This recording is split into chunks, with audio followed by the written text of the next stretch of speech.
Assalamualaikum warahmatullahi wabarakatuh.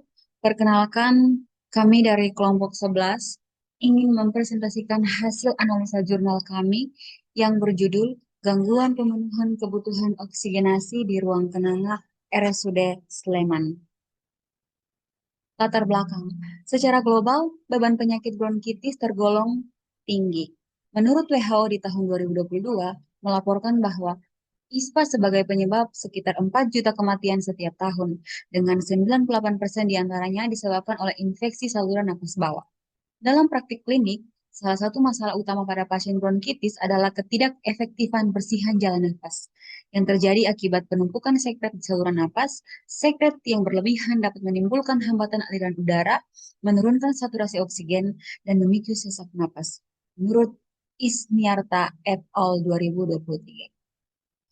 Populasi dalam jurnal ini adalah pasien dengan bronkitis yang mengalami masalah berupa ketidakefektifan bersihan jalan napas yang terjadi akibat penumpukan sekret di saluran napas sehingga dapat menimbulkan hambatan aliran udara, menurunkan saturasi oksigen, dan memicu sesak napas. Intervensinya, teknik batuk efektif sebagai intervensi non-farmakologis untuk meningkatkan pengeluaran sputum atau sekret. Jurnal perbandingan yang kami ambil di sini ada dua, yaitu yang pertama, asuhan keperawatan pada pasien bronkitis di ruang perawatan interna RSUD Daya Kota Makassar, dan yang kedua, asuhan keperawatan pada pasien dengan bronkitis di ruang Cempaka Rumah Sakit Akademis Jauri Yusuf Putra Makassar. Bab 2. Konsep bronkitis. Bronkitis merupakan peradangan pada bronkus yang umumnya dipicu oleh infeksi virus, bakteri, atau paparan iritan lingkungan seperti asap rokok dan polusi udara. Kondisi ini menimbulkan gejala batuk produktif, sesak napas, demam, serta gangguan tidur akibat ketidaknyamanan pernapasan. Manajemen jalan napas dilakukan dengan pendekatan farmakologi dan non-farmakologi. Efektivitas teknik batuk efektif yaitu mempermudah ekspansi paru, mempermudah dalam mengeluarkan sekret dan terkontrol, mengurangi penumpukan lendir di saluran pernapasan. Langkah-langkah untuk memanajemen jalan napas. Yang pertama, memposisikan pasien semi-fowler, melatih teknik batuk efektif, melakukan fisioterapi dada, dan yang terakhir, kolaborasi pemberian bronkodilator dan nebulisasi. Kesimpulannya, teknik latihan batuk efektif merupakan metode non-farmakologis yang efektif dan meningkatkan kemampuan pasien dalam mengeluarkan sekret. Metode ini didukung oleh berbagai penelitian yang menunjukkan efektivitasnya dalam meningkatkan kemampuan pasien dalam mengeluarkan sekret, baik pada pasien dengan bronkitis atau gangguan pernapasan lainnya. Dalam menganalisa jurnal ini, kami menggunakan metode STROP, yaitu yang pertama, judul dan abstrak. Judul dan abstrak. Judul daripada eh, jurnal yang kami ambil di sini adalah Asuhan Keperawatan pada Pasien Bronkitis di Ruang Perawatan RSUD Daya Kota Makassar. Di bagian abstraknya ada latar belakang. Latar belakang yaitu bronkitis merupakan peradangan pada bronkus yang umumnya dipicu oleh infeksi virus, bakteri, atau paparan iritan lingkungan seperti asap rokok dan polusi udara. Tujuan daripada penelitian ini adalah menggambarkan secara komprehensif proses asuhan keperawatan pada pasien bronkitis menggunakan standar diagnosis keperawatan Indonesia atau SDKI, standar intervensi keperawatan Indonesia atau SIKI, dan standar luaran keperawatan Indonesia atau SLKI. Metode penelitian ini berupa studi kasus pada satu pasien bronkitis yang dirawat selama 3 hari. Data yang dikumpulkan melalui wawancara, observasi, pemeriksaan fisik, telah dokumentasi, dan studi pustaka. Proses asuhan keperawatan meliputi pengkajian, penetapan diagnosa, perencanaan intervensi, implementasi, dan evaluasi. Setting penelitian dijelaskan secara jelas, seperti lokasi, tanggal yang relevan, dan periode pengambilan data. Studi ini dilakukan di ruang perawatan interna RSUD Daya Kota Makassar selama 3 hari, dari tanggal 3 hingga 9 Januari 2025. Subjek penelitian adalah seorang laki-laki berusia 29 tahun yang memenuhi kriteria inklusi, yaitu pasien rawat inap dengan diagnosa medis bronkitis, bersedia menjadi responden setelah mendapat penjelasan penelitian, serta mampu berkomunikasi verbal.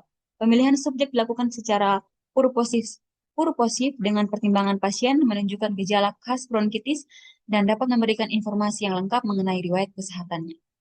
Variabel utama dalam penelitian ini adalah tidak efektifan bersihan jalan nafas.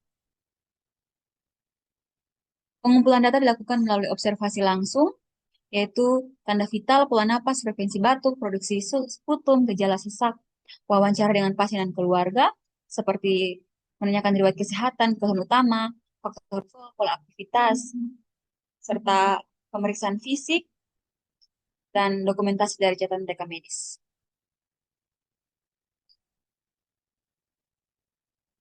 Potensi bias disebutkan dan diminimalkan, yaitu hanya satu pasien yang dipilih secara purposive sampling. Pasien dipilih karena memenuhi kriteria dan bersedia sehingga tidak mewakili seluruh pasien bronkitis. Sampel dalam studi kasus ini adalah satu pasien yang memenuhi kriteria inklusi. Pada penelitian studi kasus keperawatan, analisis variabel dilakukan secara deskriptif kualitatif, bukan statistik. Artinya setiap variabel dianalisis dengan cara mengamati perubahan, membandingkan kondisi, dan menilai luaran berdasarkan standar luaran keperawatan Indonesia.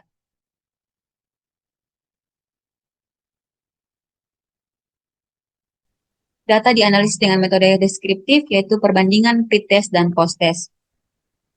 Jumlah peserta yang direkrut dan proses perekrutan dijelaskan. Pasien datang dengan keluhan utama, batuk berdahak sejak 1 minggu sebelum masuk rumah sakit. Batuk dirasakan cukup berat, terutama pada malam hari, dan disertai sesak napas yang muncul baik saat beraktivitas ringan maupun ketika beristirahat. Pasien juga mengeluhkan demam, fluktuatif, rasa lemah umum, serta gangguan tidur akibat batuk yang sering membangunkan dirinya. Karakteristik subjek dijelaskan, riwayat kesehatan menunjukkan bahwa pasien pernah mengalami batuk berulang pada masa remaja, namun tidak pernah mendapatkan diagnosis medis terkait penyakit paru-paru. Tidak ditemukan riwayat asma, tuberkulosis, maupun PPOK. Faktor risiko utama yang teridentifikasi adalah kebiasaan merokok sekitar 5 batang per hari selama 7 tahun terakhir. Hasil sebelum dan sudah intervensi dijelaskan dengan tabel. Setelah intervensi dilaksanakan selama 3 hari, pasien menunjukkan perubahan klinis yang bermakna. Batuk menjadi lebih efektif dengan sputum yang encer dan mudah dikeluarkan, sesak nafas berkurang. Hasil utama dijelaskan berdasarkan tujuan penelitian. Pada masalah ketidakefektifan bersihan jalan nafas, intervensi yang diterapkan meliputi pemberian posisi semi-Fowler untuk mempermudah ekspansi paru, pelatihan teknik batuk efektif, fisioterapi dada secara teratur, serta kolaborasi pemberian bronkodilator dan nebulisasi.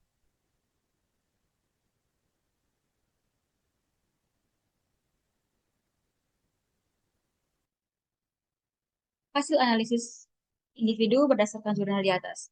Asuhan keperawatan pada pasien dengan diagnosa medis bronkitis memfokuskan diagnosa utama ketidakefektifan bersihan jalan napas, menunjukkan hasil positif setelah intervensi selama 3 hari. Perbaikan klinis terlihat dari sputum yang lebih encer dan mudah dikeluarkan. Hasil ini menegaskan bahwa proses keperawatan berbasis bukti dan struktur konsisten dan melibatkan kolaborasi interprofesional efektif dalam meningkatkan kondisi pasien. Namun karena dasarnya berupa studi kasus, generalisasi hasil masih terbatas. Perlukan penelitian lebih lanjut dengan desain eksperimental sampel yang lebih besar untuk validalitas yang lebih kuat. Kita masuk pada bab 5, yaitu kesimpulan dan saran. Asuhan keperawatan pada pasien dengan diagnosa medis bronkitis yang difokuskan pada 3 diagnosa utama ketidakefektifan bersihan jalan napas, hipertermi, dan gangguan pola tidur menunjukkan hasil positif setelah intervensi selama 3 hari. Perbaikan klinis terlihat dari sputum yang lebih encer dan mulai dikeluarkan, suhu tubuh yang kembali normal, serta kualitas tidur yang membaik. Hasil ini menegaskan bahwa proses keperawatan berbasis bukti yang terstruktur, konsisten, dan melibatkan kolaborasi interprofesional efektif dalam meningkatkan kondisi pasien. Edukasi kepada pasien dan keluarga juga berperan penting dalam mendukung kesembuhan serta mencegah kekambuhan di masa mendatang. Sekian presentasi hasil analisa jurnal dari kelompok 11. Terima kasih. Wassalamualaikum warahmatullahi wabarakatuh.